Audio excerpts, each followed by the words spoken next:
Assalamualaikum warahmatullahi wabarakatuh. Perkenalkan, nama saya Ferdi Kololona Buang Manalu, NIM 22014110047 dari jurusan Teknik Sipil, Prodi Perancangan Jalan dan Jembatan. Yang terhormat Ibu dosen mata kuliah Bahasa Indonesia, Ibu Linda Sari Wulandari. Yang terhormat teman-temanku yang menonton video ini. Saya membuat video ini bertujuan untuk memaparkan tugas esai saya yang berjudul Eksistensi Bahasa Indonesia di Era Digital. Pada latar belakang esai saya, yaitu bahasa Indonesia merupakan bahasa resmi bangsa Indonesia. Dalam setiap peradaban manusia, bahasa selalu hadir di tengah-tengah mereka. Bahasa dan manusia merupakan satu kesatuan yang tidak dapat dipisahkan. Dalam perkembangan bahasa Indonesia ini selalu memiliki keunikan tersendiri. Kosakata asing yang diserap ke dalam bahasa Indonesia bertujuan untuk memperkaya dan perbedaan yang varietas pada bahasa Indonesia. Walaupun mengalami beberapa tahapan perkembangan dan penyerapan, kemurnian bahasa Indonesia tetaplah sama dari dulu hingga kini. Saat ini, Indonesia telah memasuki era digital, yakni era di mana informasi mudah dan cepat diperoleh serta disebarluaskan dengan menggunakan teknologi digital. Sehingga di era digital ini mampu menjadi manfaat dan ancaman yang bahaya untuk keberagaman bahasa Indonesia. Maka dari itu, saya membuat tugas esai ini untuk meneliti dan memaparkan tentang masalah bahasa Indonesia di era digitalisasi ini. Identifikasi masalah saya yaitu dari latar belakang yang tadi saya bacakan, maka dapat diidentifikasi yaitu eksistensi bahasa Indonesia sebagai bahasa nasional dalam pergaulan pada era digitalisasi sangat penting, karena seiring kemajuan zaman, penggunaan bahasa Indonesia semakin pudar. Banyak anak muda menggunakan istilah-istilah yang tidak lazim digunakan, yang seharusnya menggunakan bahasa Indonesia yang baik dan benar. Era digitalisasi ini adalah tantangan bagi bangsa Indonesia untuk mempertahankan bahasa Indonesia di tengah pergaulan dunia. Rumusan masalah yang saya bahas pada esai kali ini, yang pertama itu perkembangan bahasa Indonesia. Yang kedua, eksistensi bahasa Indonesia di kalangan mahasiswa dan masyarakat di era digitalisasi.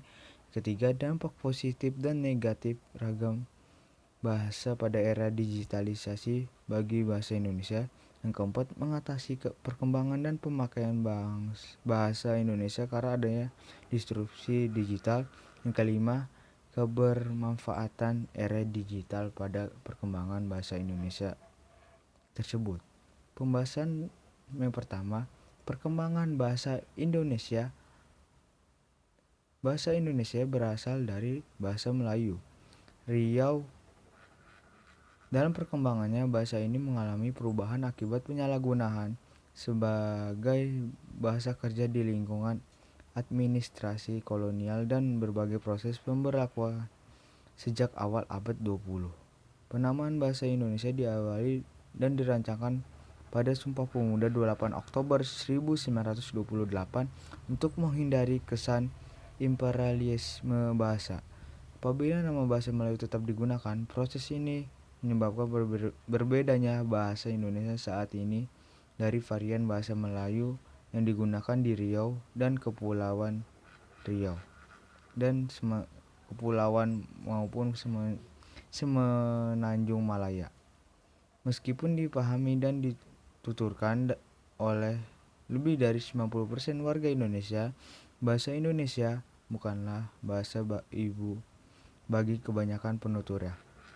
Sebagian besar warga Indonesia menggunakan salah satu dari 748 bahasa yang ada di Indonesia sebagai bahasa ibu.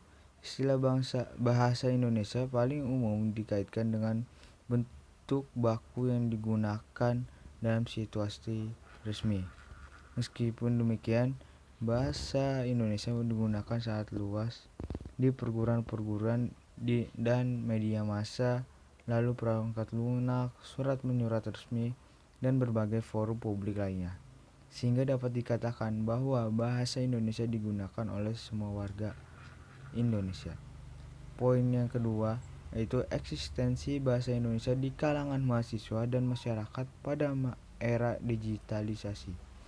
Pada era digitalisasi seperti ini, pengaruh bahasa asing terutama bahasa Inggris sebagai bahasa global sulit dihindari. Tampak di mana-mana, hampir menyentuh seluruh aspek penggunaan bahasa Indonesia ini, dan bahasa penggunaan asing seperti bahasa Inggris bukan dianggap memiliki prestige yang lebih tinggi dibanding dengan bahasa Indonesia. Ironinya, sebagai besar orang yang menganggap bahwa bahasa Indonesia merupakan salah satu penghambat proses komunikasi yang dilakukan secara global. Kondisi seperti ini tentunya sangat memperhatinkan teman-teman. Setiap orang tampaknya berlomba-lomba mempelajari bahasa asing sebaik mungkin dengan berbagai tujuan untuk keperluan yang berbeda-beda. Sebaliknya, bahasa Indonesia ini dianggap kurang penting untuk dipelajari sehingga tendensinya penggunaan bahasa asing dalam komunikasi sehari-hari jauh lebih tinggi daripada bahasa Indonesia tersebut. Poin yang ketiga teman-teman dan ibu dosen yaitu dampak positif dan negatif adanya ragam bahasa pada era digitalisasi bagi bahasa Indonesia. Dampak positifnya yang saya bisa ambil yaitu adalah bahasa Indonesia ini mulai dikenal oleh dunia internasional. Terbukti ada beberapa universitas di luar negeri yang mempunyai fakultas sastra bahasa Indonesia dan meningkatkan pengetahuan masyarakat internasional tentang bahasa Indonesia. Lalu dampak negatif yang saya bisa kutip yaitu adalah masyarakat Indonesia tidak menggunakan bahasa Indonesia yang baik dan benar, atau lebih sering menggunakan bahasa Indonesia populer, dan berkurangnya minat generasi muda untuk mempelajari bahasa Indonesia tersebut. Dan tentunya lebih menarik bagi mereka, sebagian besar generasi muda lebih menarik dengan budaya asing. Lalu teman-teman dan ibu dosen, yang keempat yaitu mengatasi perkembangan dan pemakaian bahasa Indonesia karena adanya disrupsi digital. Tidak dapat dipungkiri, kita bermasyarakat dan bersosialisasi lebih sering menggunakan bahasa Indonesia populer. Anak-anak dan para remaja, perkembangan psikologis pun tidak bisa ditolak atau dicegah untuk memakai bahasa gaul. Bahasa Indonesia populer karena itu memang suatu proses dalam psikologisnya. Dengan kata lain, perkembangan bahasa Indonesia memang sudah tidak dapat dicegah atau dihindari perkembangannya. Lalu dengan cara yang saya bisa ambil, dengan cara memberi pengertian yang lebih mendalam akan pentingnya berbahasa yang baik dan benar, dan menanamkan sikap cinta bahasa tersendiri pada anak-anak atau remaja dengan berbagai cara. Yang penting yaitu dimulai dari diri kita sendiri. Lalu yang terakhir yaitu adanya kebermanfaatan era digital pada perkembangan bahasa Indonesia. Dengan adanya era digital ini tentu mempunyai manfaat juga untuk keberlangsungan pada bahasa Indonesia ini, seperti dapat meningkatkan buku digital tentang bahasa Indonesia dan mempermudah masyarakat untuk memperkenalkan bahasa Indonesia ini.